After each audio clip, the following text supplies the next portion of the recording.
How are we here? How are we at the end of March?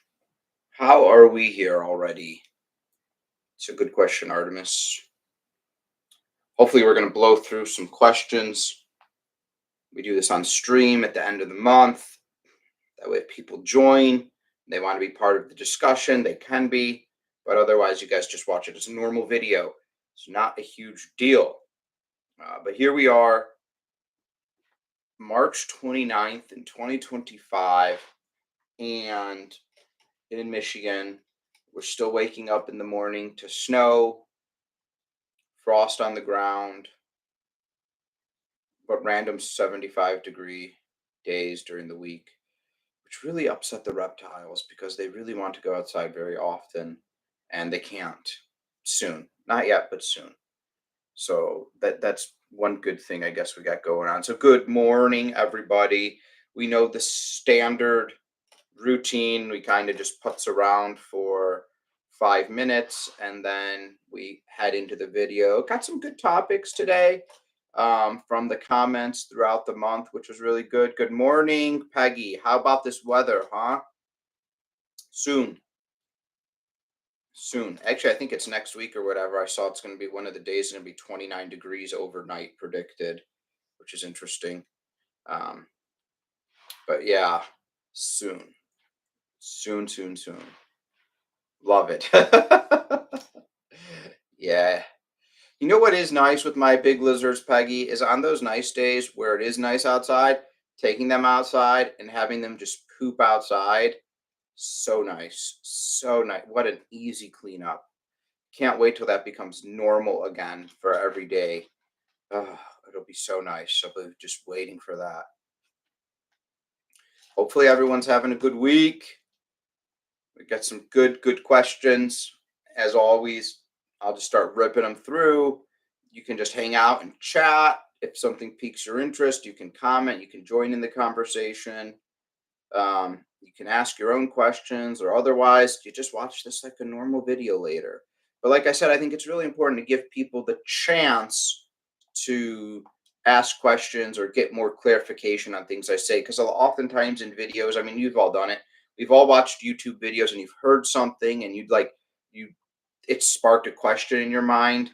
And sure, you'll type it in the comments, but comments get buried. Tens of thousands of comments a day, hundreds of thousands of comments a month. It just it gets lost. So this gives you a chance to ask it right when you hear it, and even if you think of it in a couple minutes, which is fine. But yeah, hopefully everyone's enjoying their March. We're getting there. The warm weather's coming. The warm weather is coming. Artemis is just passed out. Just arm tucked back. Just she's out. She was up a little bit, crawling around right before the stream started, and then as I was getting ready to stream, she crawled right up here and put her head down and did her little shake and all of her air out and went to sleep. It's unfortunate. Okay, let me just kind of stretch, pull my questions up. Okay, put this here and this over here. Okay, and okay. Sweet. Now we have everything there. All right. Oh, so I'm going to start just busting right through this. So I've got a really busy day today. So I've got like the top 10 comments from the month. You guys know I sometimes get on little rants about them, blah, blah, blah. Hopefully, and these comments are kind of formed from multiple comments. So it's not always just a straight answer from one person. And I kind of try to evolve the answers to go around people. But and I've said, and some of these I've answered before, but they just get asked so often. But this first one that I really want to hit on, because it's very important, especially from where we are in Michigan with the weather changing from cold outside to soon to be warm, soon to be hot. It ramps up pretty quickly. It's a temperature based question, and I'm going to route a lot of the temperature based questions basically into this one. But so it's very important, and it, no matter where you are, you typically, your weather changes some point, even if it just changes overnight, which is important. So we'll hit this a little bit, but the best thing, the biggest question, the way I kind of worded it was, how important is the changing temperature for your reptile? Okay, now the changing temperature was, this is kind of a big bubble, but people were asking about nighttime temperature changes and also during the day temperature changes. And how do we get during the day temperature changes? Well, normally the temperature where your reptile basks, what in the, or just in their tank where they hang out more, normally that's significantly warmer than the temperature of the building, your home, your office, wherever the reptile is at. Not always, but most of the time it is. Okay. And so, how important are those temperature changes? How often can your reptile be out during these temperature changes? What's healthy? What's not healthy? And this is what becomes really important. So we're going to hit the nighttime change, and then we'll hit the during the day change, because everyone wants to have a reptile out to interact like this. But I'll tell you, her light is on right now. It's just during the day. Her basking spot is on. Her radiant heat panel has shifted from its nighttime temperature to its daytime temperature. So her ambient air temperature is 88 degrees Fahrenheit in her tank. Now there's hot spots, there's cool spots, but that's the ambient temperature. And then her basking spot's 105. So right now she's not at that. That's why we'll cover that. But during the day and night, how important is to have that temperature gradient? It's actually extremely important, and I've hit this before, but it's extremely important for your reptile. If it is a reptile that does cool down during the night natively, that's very important for them. Normally, and you'll see this, if you leave your heat up, if you leave your basking mat turned on or a heat panel, you'll normally, and you can hear it, you'll hear your reptile is awake more during the night. Maybe they're positioning to get a little bit more comfortable, um, and they're trying, what's going on there. But if you have it cooler, they're kind of just zonked out and sleeping. So reptiles who don't generate their own body heat, as we know, being cold blooded, they do rely on their ambient temperatures to assist them in doing things. Because we've all seen our reptile sleep during the day, we've all seen our reptile sleep on the basking area. And there's more to it than just sleeping. And there's also other things that they're doing. But typically, a reptile, which they do generate heat on their own, but they don't have a high resting body heat. So when your reptile eats, its body starts processing the food. That generates heat. Not a lot of heat, but it does generate heat. When your reptile moves around and is climbing and doing this, again, they're generating heat. They're not going up to, 99 Fahrenheit for just resting, but the things they do generates body heat. Okay. Now, normally it's not enough to do certain things. So typically, basking platforms are very important to assist your reptile in metabolism, whether that's eating food, metabolizing vitamins, medicines, growing. It just gets them awake more. That's good during the day and can be good at night. And we'll get into those scenarios, but is not good to be hot like that all the time during the night, because they are not letting their system cool down. They're not letting their system power off, and they need to rest, not just their brain, their bodies, but during the night, they need blood to rotate. They need their immune system to typically power down and rest. That way, the cells can grow and heal and then wake up and be active during the day. So, having a correct temperature gradient at night is very important. And sometimes people think, oh, I have my reptile and I keep them in this hot room 24/7. Not, still within their safe daytime temperature, but you need to have that cool down at night. Now, when do you not want to cool down at night? Okay. If your reptile is sick, you're giving it medicine, especially if you have to give it any type of medicine twice a day, 12-hour gap. even if you do 8 a.m. for the first treatment, you're still looking at 8 p.m. for the second one. And that by the time they're metabolizing that, maybe your lights shut off at 8:30, that's your heat, etc. 9:10, they're not going to metabolize that second dosage as well. It's going to sit in their stomach, kind of fizzle out. So there are times that during the night you want to keep it a little warmer, and you want to keep it so they stay active internally, their systems. So that may be where you want to keep your basking mat on. Maybe it's just lowered. You want to keep your ambient heat, not a light source, because you still want it to go black, but you may want to keep some non-light emitting heat on to help them heal and help them get better.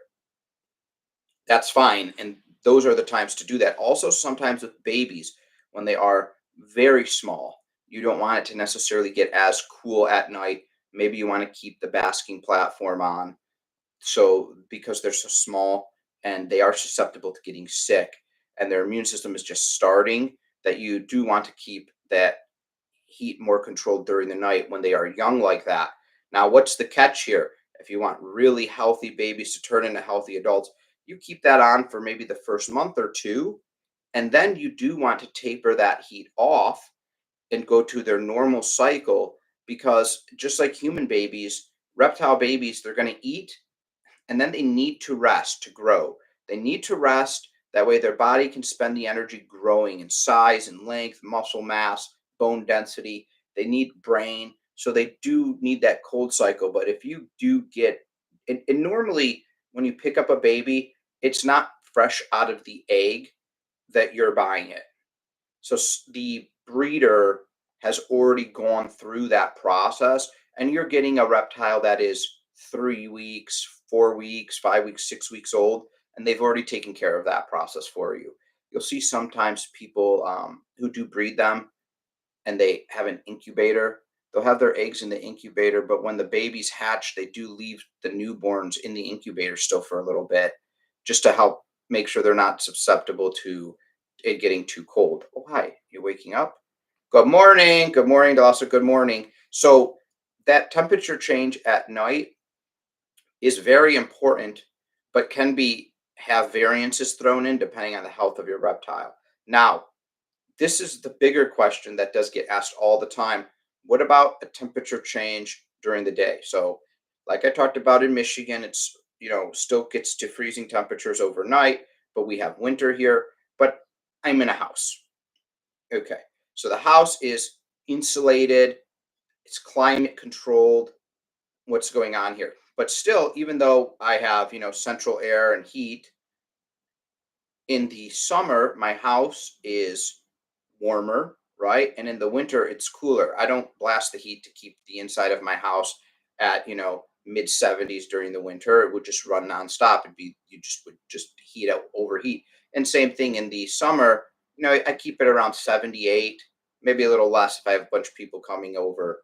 But so even during the winter when they come out, it's cooler, but it's not freezing cold. But even in the summer where my house is warmer, it's still cooler in your house than it is in their native tank or environment. So what do you do with a reptile that you want to bring out? How do you let it come out? What's safe? How long can it be out for? As long as the temperatures are above room temperature, honestly, they can be out for almost the whole day. Even more so if you've got blankets that they go under or they burrow themselves, or maybe you set up a basking area or a heat mat that they can go on, or you're holding them like this transfers a lot of body heat to them. But as long as it's not freezing cold, they can come out and walk around. When is it important that they go back? So it is important that they bask, especially if they eat. You want to, and whether they go in and bask for themselves or you have a reptile that you let free roam, it's important you either feed them in their tank, or you at least feed them and then you put them in their tank to bask and process that food. That's what's important. But for her, with my home right now being, I don't know, I think it's like 73 degrees or something, she could be out all the day, especially if she's not eating today. It's absolutely fine. But you want to make sure your home is safe, that there's not an area by my back door wall where it is a little cooler, where she could wedge herself right by the door wall and get really cold, right? So you need to keep a good eye on them when they're out, but they can be out. And that's not just a big lizard, that's a bearded dragon, that's a leopard gecko. It goes for all of them. Which so that's just fine. They're not going to get sick from wandering the home above room temperature for hours. If it was what? Why are you licking my ear? What are you looking at me like that for? That's the temperature question. Everyone always asks about it. They ask, "Oh, how is your lizard out not being sick?" Yeah. So if you have your reptiles will get hot when they sleep. And typically, if they're starting to get too warm, they will reposition themselves, right? So any big monitor I have sleep in the bed with me, and they'll get cool and they'll come for heat too. So any big monitor I have in the bed, constant times they'll come and lay right next to me because they want that body heat, and then I'll start to get too hot. Especially if Smog lays on top of me, even Artemis laying on top of me, my chest starts to sweat, I get hot. But they'll get hot and they'll move. Or I'll move them because I'm getting hot and they'll be fine, but then they start to cool off and then they move, or it gets too cool or it gets too hot. They'll find their comfortable position, which is really nice. Good morning. Okay, so that covers the heat temperature questions. Hopefully. Hopefully you guys don't have if you have other comments or it didn't make sense, you can let me know. Yeah, you're waking up. Good for you. Now, the other question, the second most question is asking about your reptile's diet, how important it is to maintain that. And this is actually why I started with a savanna monitor, because there are a lot of reptiles that are considered omnivores. So you do have reptiles, typically, especially monitor lizards. You do, but even still, some bearded dragons. You do have reptiles that can healthily eat a good amount of almost anything. They can eat veggies, they can eat fruits. I'm talking about most monitor lizards. They can eat meats, including fish, including poultry, including red meat, including insects. So, and different types of insects, and including other reptiles. So, you need to know how important is it though to stick to the correct diet. And basically, you could feed something like a savanna monitor a meat diet.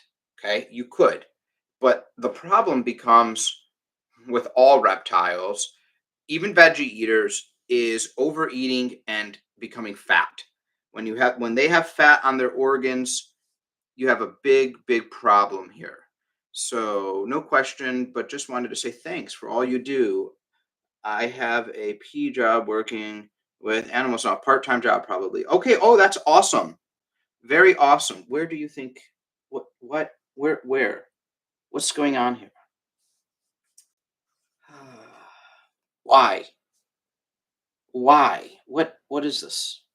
So people will look at savanna monitors and you'll see it all over the place. There's one certain YouTube channel that has a reptile zoo that has really big lizards, really big reptiles, because they tend to overfeed and feed fatty things to get really big. Look how cool this obese reptile looks, and people don't know they're obese. But you can feed them diets. Certain things, though, will add more protein or will add more fat to their diet and can grow them too fast. And that's what you want to look out for. And if you're feeding savanna monitors mostly meat, you'd be feeding like every other week, maybe, in the amount of meat. And that can be dangerous because you can easily overdo fatty things. Right? Remember, reptiles digest very slow. So you have to look at that. So yes, it is harder to make a veggie eater obese. Veggies, very little fat production from that, but you could do it. Different bugs have different amounts of fat. Meat, if you're feeding um, boneless, skinless chicken, 99% fat free. If you're feeding chicken with the skin on, hey, there's some fat there. And there may be a time to do that.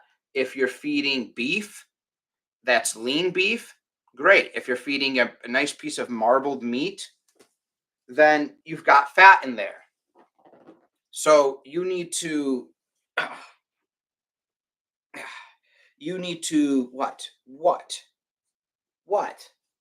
So you need to know what you're doing, right? And so even if something can eat these things as part of their fish, very little fat, especially with the skin off. This isn't. You're insane. You're absolutely insane. Drake says, "How old is she?" Well, that's a good question. I got her when it was believed that she was 2 years old, and I've almost had her. Actually, I'm about. She's coming up on another year, so she's around 3 years old. We'll say that. She so Savannah monitors do like trees. They do like perches. I'll show you a nice comfortable spot for her.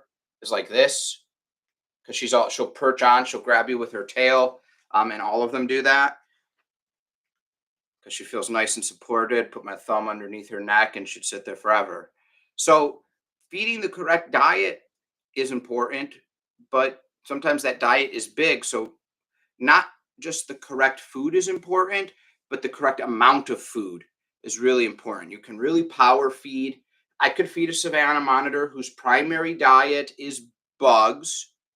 I could feed them too many bugs every single day and get an obese monitor. You don't want that. It's very dangerous. Cut that out. Cut that out. So you need to pay attention to what you're doing.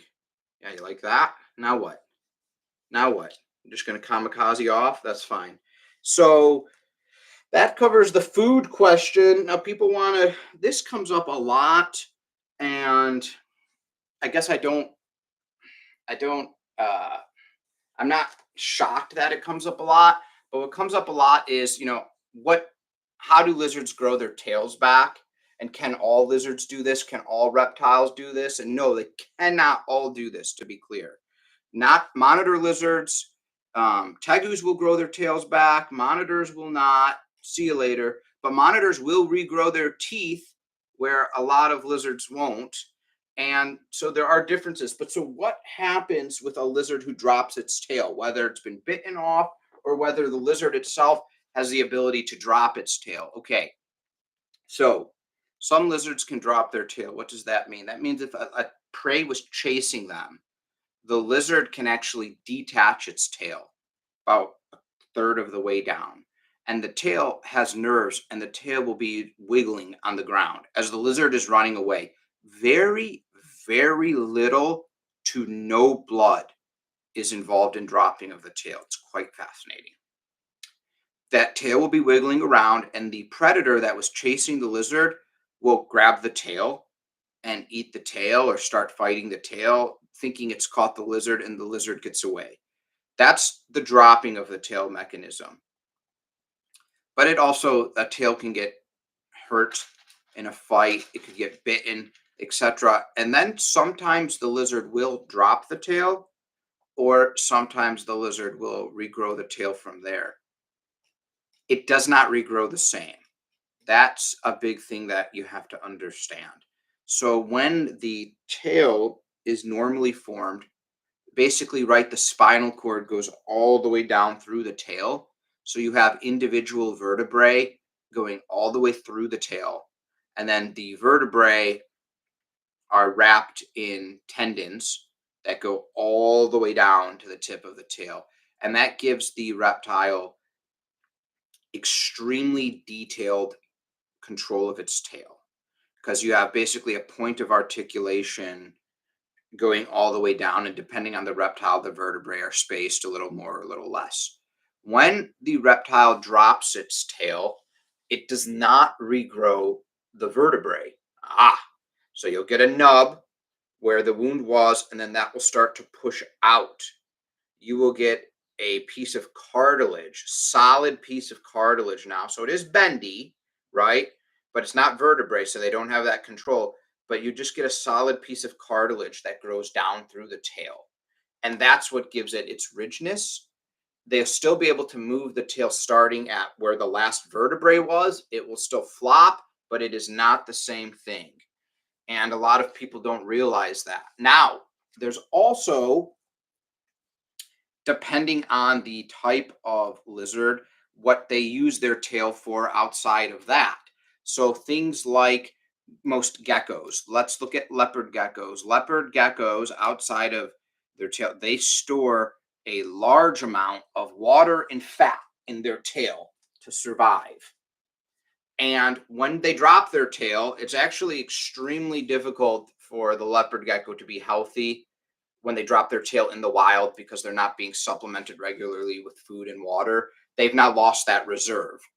When the tail does grow back, the pockets of storage that they had are significantly smaller. So now with their new tail, they are still able to store water and fat and stuff like that, just significantly less. And it's better than dying, right? It's better than being eaten, but it's something to know that there's changes, and there's changes in other ones, but especially if you were a lizard that had uh, almost all lizards have a prehensile tail, because you'll see monitor lizards use it. They'll use it when they're pulling something. They'll wrap their tail, not as articulated as like a chameleon or a monkey-tailed skink, but even a monitor lizard will hang from its tail as it's coming down. They'll bend their tail when they're trying to pull something back. They'll find something to use their tail as a third arm to just give themselves more leverage. So those are things to know about. Which are interesting. So all lizards use their tail. They use them differently, but yes, they grow back like that. All right, we're about halfway through the stream. I'm going to swap her out because she's just really getting curious. And I'll come back with a snake probably, and then we'll finish up.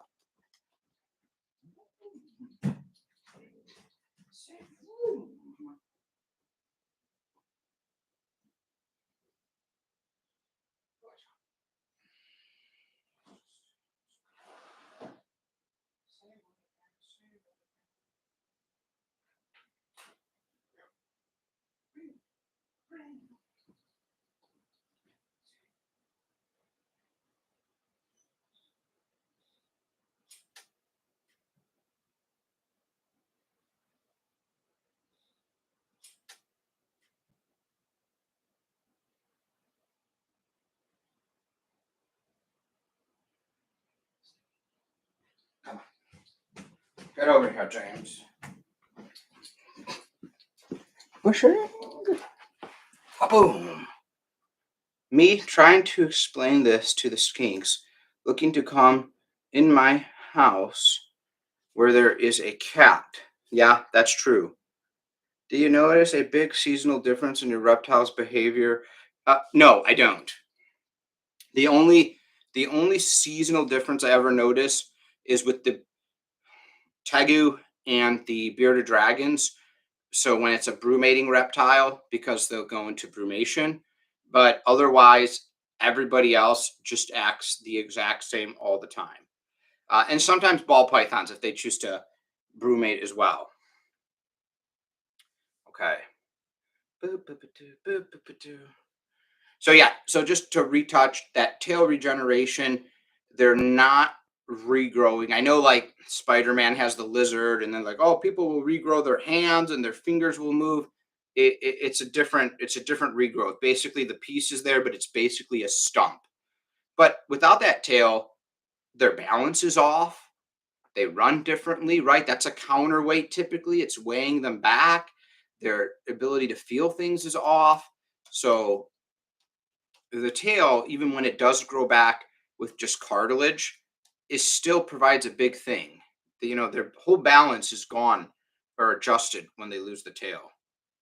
They run much slower. People will be like, "Oh, they run faster now because they weigh less." No, they run much slower because a lot of them now are running down like this at this angle rather than like that because the tail is balancing for them. And you'll see it sometimes too when reptiles are running extremely fast. Look what they're doing with their tail. Look how they're angling their tail, and then their tail will go down and they're angling their tail up. They're using that tail to prevent them from falling forward and left and right. Okay.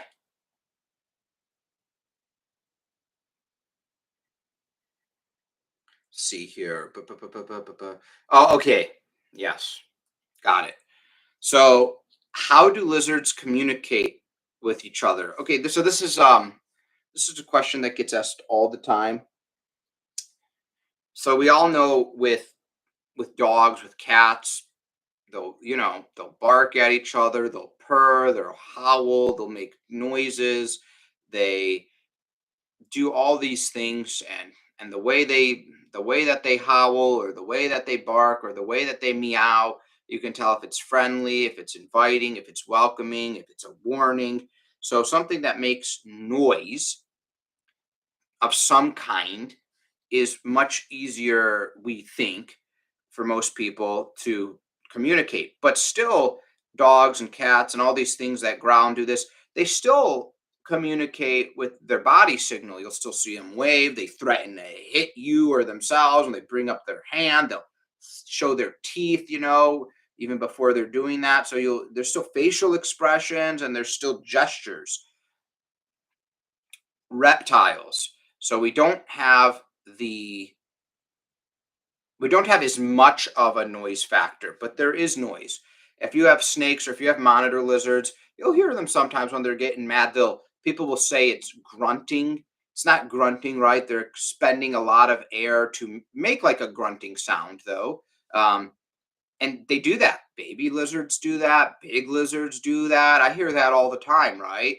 So lizards do make noise, and they do make noise with each other too. The lizards that I have together, as another lizard's coming, it starts sucking in air,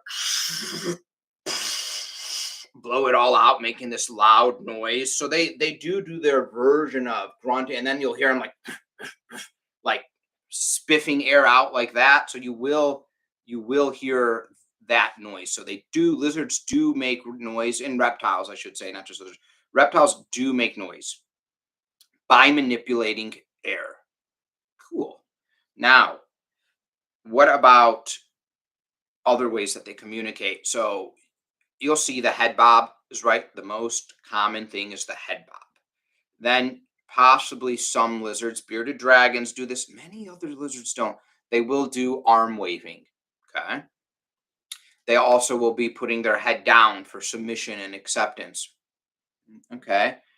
But they also will, some lizards, bearded dragons, but there are others, chameleons, color changing as well to show their communication skill, maybe getting black, maybe getting colorful, maybe getting real fired up.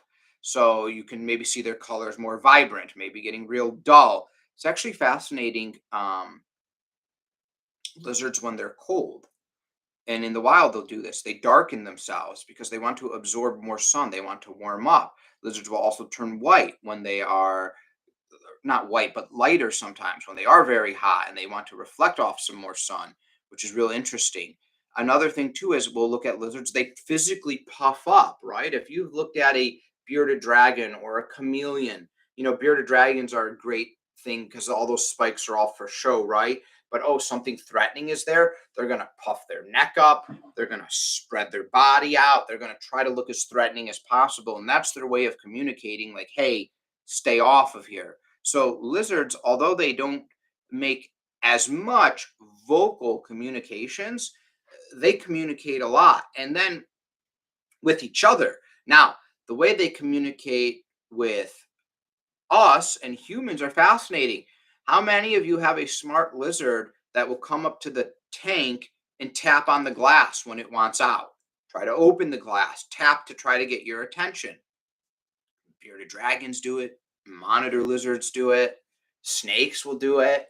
So it's fascinating that then they also are developing a way to communicate with us. I think they were lace monitors. I remember years ago watching this gentleman who had his lace, I believe they're lace monitors, in a uh, enclosure he made kind of in his kitchen. And he trained his monitors that when they stand up on their back and they lift their arm up, he will put his arm in, and that's how they'll hook up to take them out of the enclosure. So they will go. So whenever these two, and you can look it up, probably man trains lizards to come out of his tank or whatever, but it's quite fascinating. So he's trained them to go to an exact spot in their tank and go to an exact pose And that's them signaling him that they want out. And he comes in and he hooks them. They hold on with that one arm, and boom, boom, they're out. And he goes over the whole process of showing you how he did this. And so, and how he trained them and how they adapted and how they quickly evolved into doing it. And so that's an amazing communication thing with our lizards communicating with us, or our reptiles communicating with us. Now, we also already know they communicate us typically when it's feeding time, right? Like Big Bertha right now is going crazy. Whenever I walk by that room, she just splashes. She swims right up to the edge because she wants foods or treats or pets. So there's a lot of communication. So your reptiles do communicate often. Let's see what we have here. New to the channel. What's up? Hey, dude, what's up? Got any bearded dragons? Yes, unfortunately, lots. It's now warm enough to take my snakes outside, and my two boys just sit together testing the air. Yeah, sometimes, I bring my reptiles outside. And I'm like, they're gonna go on this really cool adventure, and I can't wait. And then you see it in my last video. And I bring my bearded dragons there, and they just look at the sun, and then they just sploot and lay down and absorb the heat like they're sunbathing. There's no adventure. There was no exploring. There was nothing. I just got one about a month ago. He or she is cool. Just have a few questions about some things. What is the best time to soak the bearded dragon? When they wake up, or a few hours so their bodies are warm? Yeah, good question. Well, so you don't really have to soak so you're saying soak it like in water. I mean, you can soak it in very low water once a week, like middle of the day. You want them to have been awake. Um, but also you should, wash them if they get dirty, if they go through their poop, at least in a little low, shallow Tupperware, and use a toothbrush to keep them clean. The biggest thing, especially if it ends up being a male, but females too, right? They have pores that are on the bottom of their thighs. So you can see them get infected if they're walking through poop and stuff like this. In the wild, they do travel a little bit more, but there are little puddles they go through in the wild. There are water, but the other thing is the wild does rain. And I did a video on this of like after it rained, but it was warm outside, bringing my snakes out, and I was like giving my snakes a bath. And my front lawn, which I don't fertilize, has grass.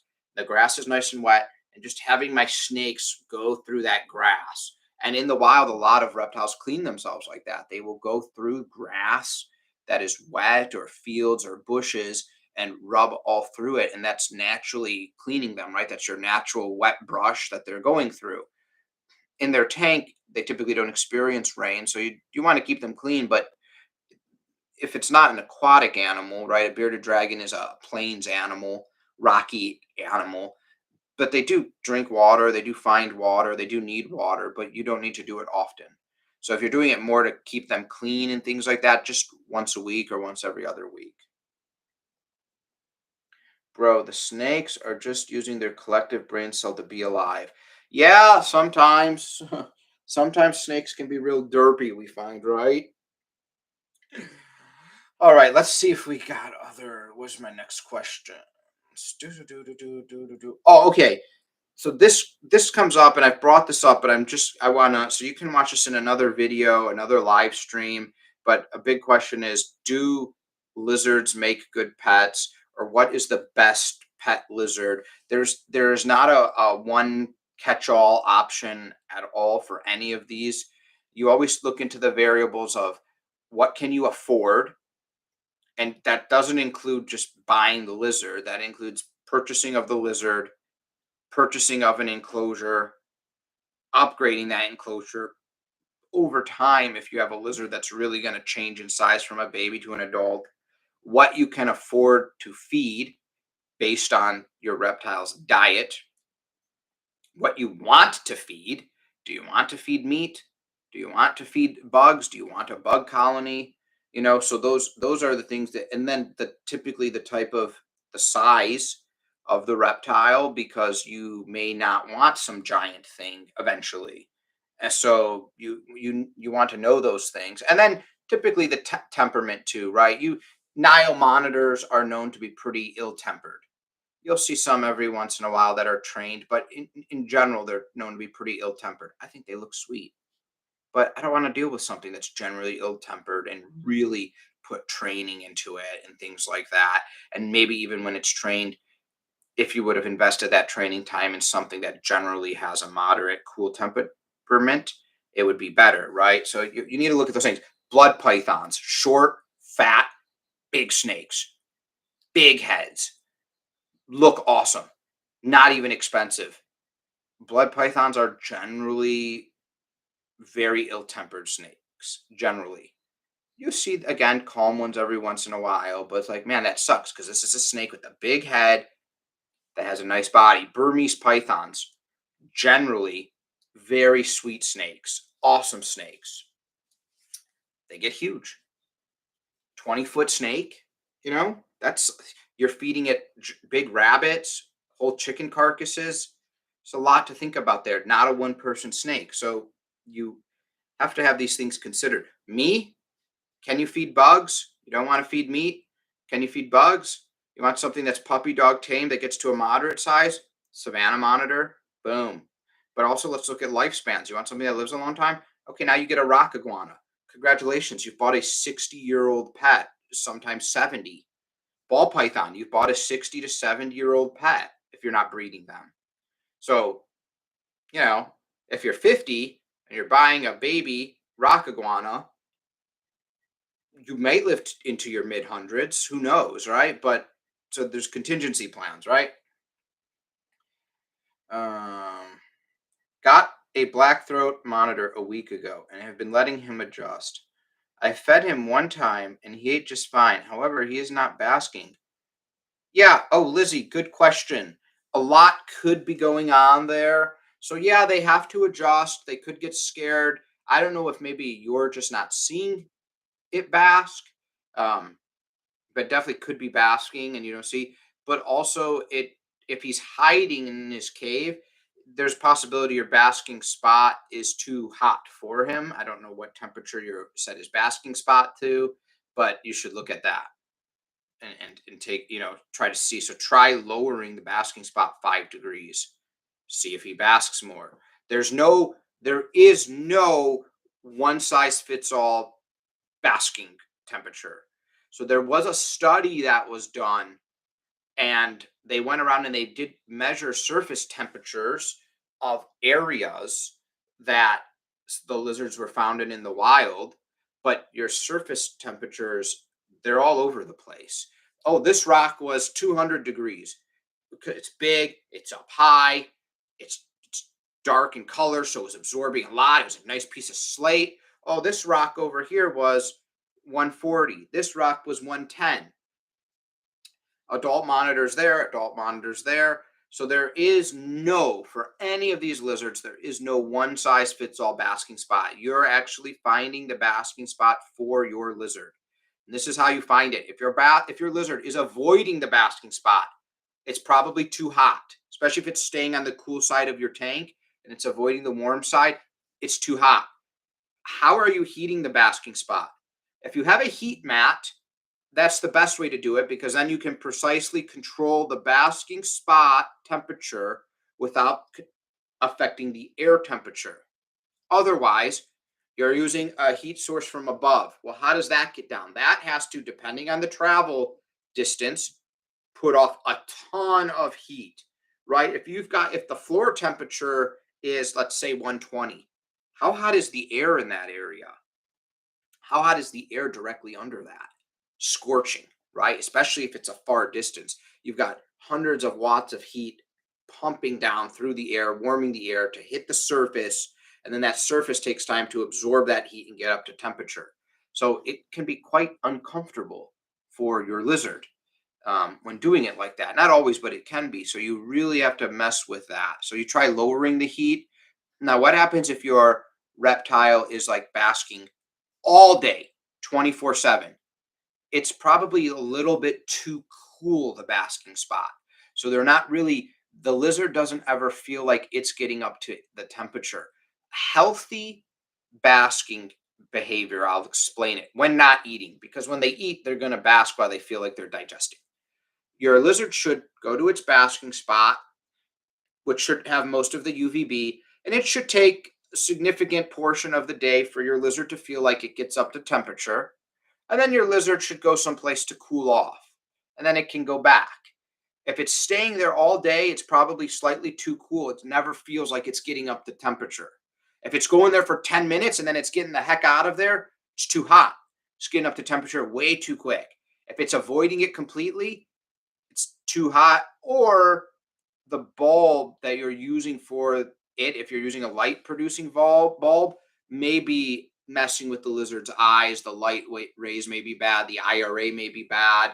If you've got a prismatic lens on so there's a lot of science in there. But typically, yes, your lizard's behavior will tell you what's going on inside your tank. Seen a few videos on different terrariums, and a few of them we using styrofoam props and yeah, I don't recommend putting anything inside your lizard's tank. That's for decoration. That's for you only, not for them.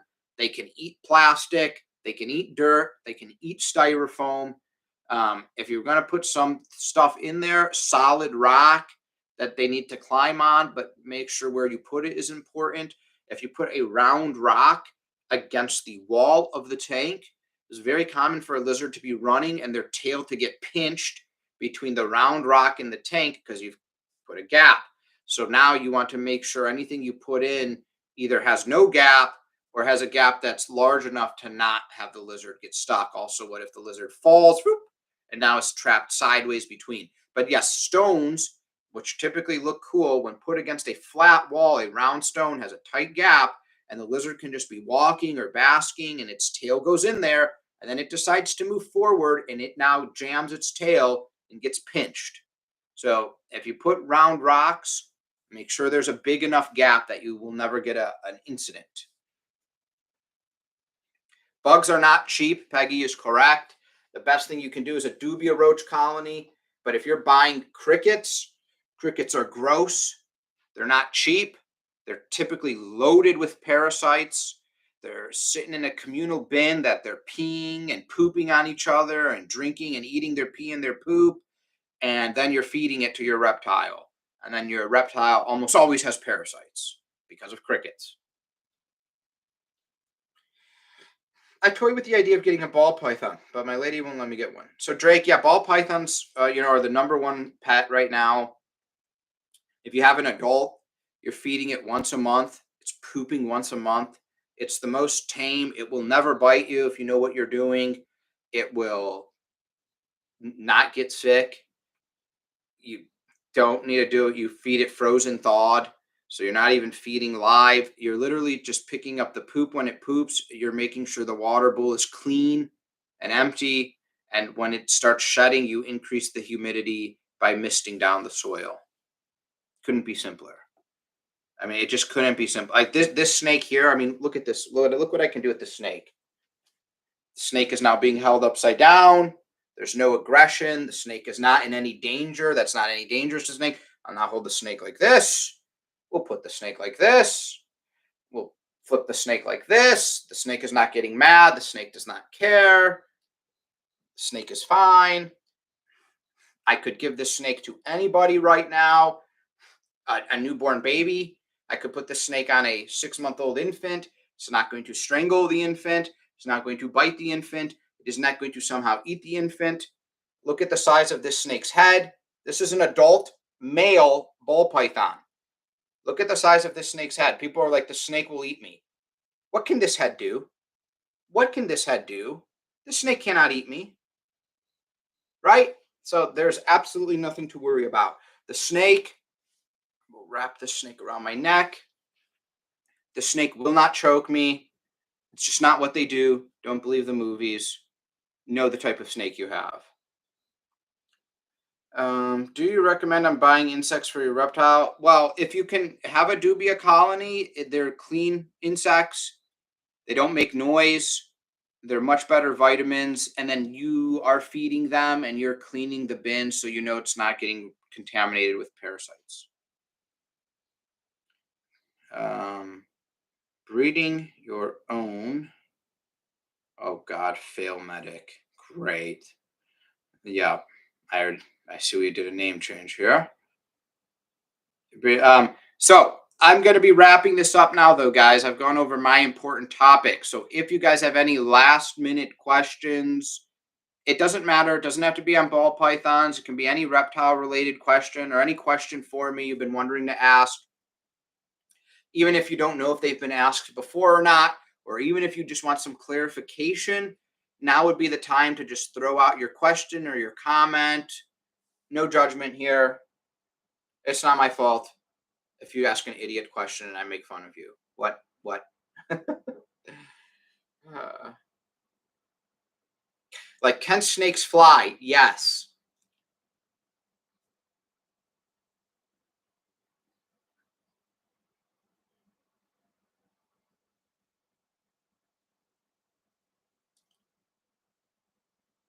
If you can explain the physics behind the snakes eating you, your pet. Yeah, it's now, don't get me wrong, there are snakes that could eat people, right? There are, 20 plus foot reticulated pythons. There are, 18 feet green anacondas. So you probably don't want to be like in Indonesia and every once in a while you hear about it. The snake goes in, the old lady goes into the woods late at night with no flashlight by herself, and she's very frail and she gets eaten. You see them eat deer, but that's not this, right? That's like saying, oh, I want to drive a fast car. Is there a difference between a Lamborghini and a Ford Fusion? Probably, right? So there's differences. Is there differences between a Chihuahua and a Rottweiler? Hmm, Probably. One of those dogs can probably mess you up a lot easier than the other. Is there a difference between a tabby cat and a Maine Coon and a lion?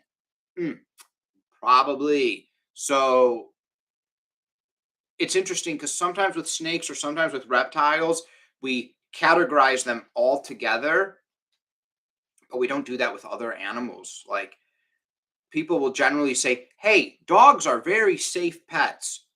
Okay, yeah, that's true. I would probably agree. But man, there's a lot of breeds of dogs that could just mess you up really quickly.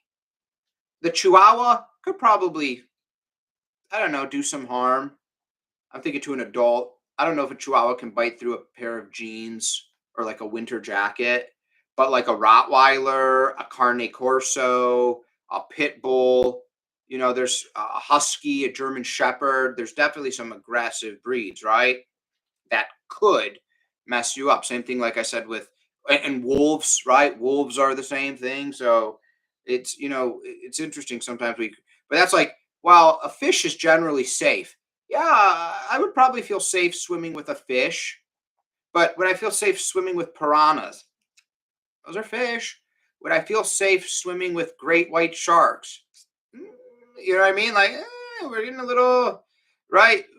But those are typically categorized. So when you say fish, you normally don't think of piranhas. But when you say snake, you think of the big fake thing in the movie, and there's all these different kinds. Have any idea why my bearded dragon can't walk or doesn't want to? He has muscle twitching. I'm thinking MBD or something. I know he has a vitamin A deficiency. Well, Reptivite has the beta, which is the processed version of vitamin A, not raw vitamin A. Herptivite, that's what it is. Reptivite has the raw vitamin A. It's really strong stuff, but you can really overdo vitamin A. I mean, it's interesting. I would just make sure he's on a good diet. He's under good MBD. True MBD is very hard to do. You really need to suck the calcium out of their bones, and it has nothing to do with the UVB light because you can supplement D3. But what it means is their bones did not have enough calcium, and they're either weak now or they formed weak. And your UVB light, again, gives them D3. D3 is what allows the bones to absorb calcium. We can supplement D3. Typically, you can get calcium that has D3 mixed in it. So the UVB light is, it's typically to help and give them extra D3. and natural D3. But if he's got MBD, or he could just have low bone density, the only way to counter that is with supplementing more calcium. If you ever do a blood test, they can actually show you how low or lacking some vitamins are, and then they'll give you a liquid calcium supplement where you just give it to him through his mouth and things like that. So you gotta get those bones healthy, but also you don't want atrophy. You do need them to move around. So I did that one nursing Ripley who couldn't move at all, and then she was running around my house within like 2 months.